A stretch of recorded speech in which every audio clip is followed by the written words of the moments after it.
പ്രിയപ്പെട്ടവരെ, ഗോപു പട്ടിയാറാണ്. നമ്മുടെ തലമുറകളുടെ നായകൻ ലാലേട്ടൻ ഇവിടെ വന്നിട്ടുണ്ട് നമ്മുടെ റോളയില്. വാ.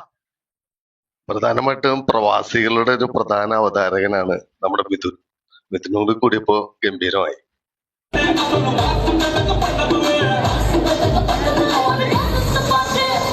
ലാലേട്ടന്റെ ഒരു ആരാധികയാണോ? ആണോ? ഈ സുധി എന്ന് പറയുന്ന കഥാപാത്രം ലാലേട്ടന്റെ ഏത് പടത്തിലാന്ന് പറയും? ജയോട്ടോ. കറക്റ്റ് ആട്ടാ, താങ്ക് യു.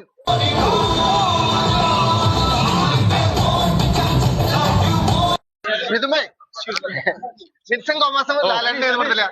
വിൻസെന്റ് തോമസ് ലാലേട്ടന്റെ രാജാവിന്റെ ഓക്കെ, താങ്ക് യു. സേതുമാധവൻ എന്ന കഥാപാത്രം ഏത് സിനിമയിലെ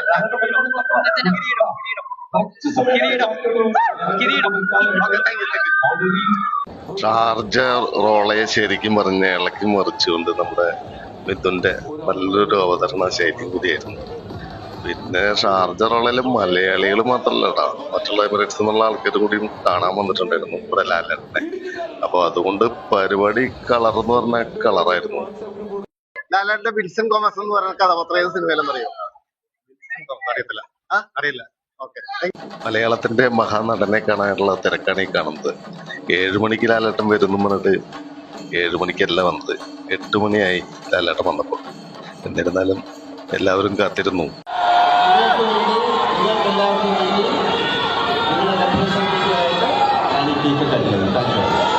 വിൻസെന്റ് തോമസ് എന്ന് പറയുന്ന കഥാപാത്രം ലാലേട്ടന്റെ ഏത് സിനിമയിലെ? വിൻസെന്റ് തോമസ് രാജാവിന്റെ മകൻ. ഒരേ സമയം ഉടയോനും പ്രജയുമായി നമുക്ക് പറക്കാൻ മുന്തിരിത്തോപ്പുകളും സ്നേഹവീടും സർവകലാശാലയിലെ യുവജനോത്സവം കാണിച്ചു. ചന്ദ്രോത്സവത്തിൽ നിറഞ്ഞ് ആ നരൻ നമുക്ക് മുന്നിൽ ഭഗവാനായി മാറി.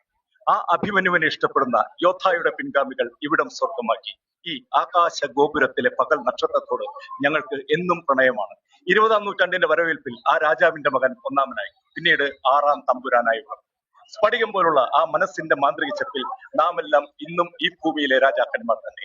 അഗ്നി ദേവനായി വിളങ്ങിക്കൊണ്ടിരിക്കുന്ന ആ സാഗർ ഏലിയാസ് ജാക്കി ഇന്ന് അവതാര പിറവികളുടെ സർവശക്തിയും സംഭരിച്ചെടുത്ത നരസിംഹമായും മലയാള സിനിമയെ കോടികളുടെ നെറുകയിലേക്ക് എത്തിച്ച പുലിമുരുകനായും വരാൻ പോകുന്ന ബ്രഹ്മാണ്ഡ ചിത്രങ്ങളിലൂടെ തന്റെ മുഖത്തെ കമലദള ദൃശ്യമായി ഒരു മഞ്ഞിൽ വിരിഞ്ഞ പൂ പോലെ ഇന്നും വിരിയിച്ചുകൊണ്ടേയിരിക്കുന്നു. അത് ഹൃദയപൂർവ്വം ഇവിടെയും തുടരുന്നു.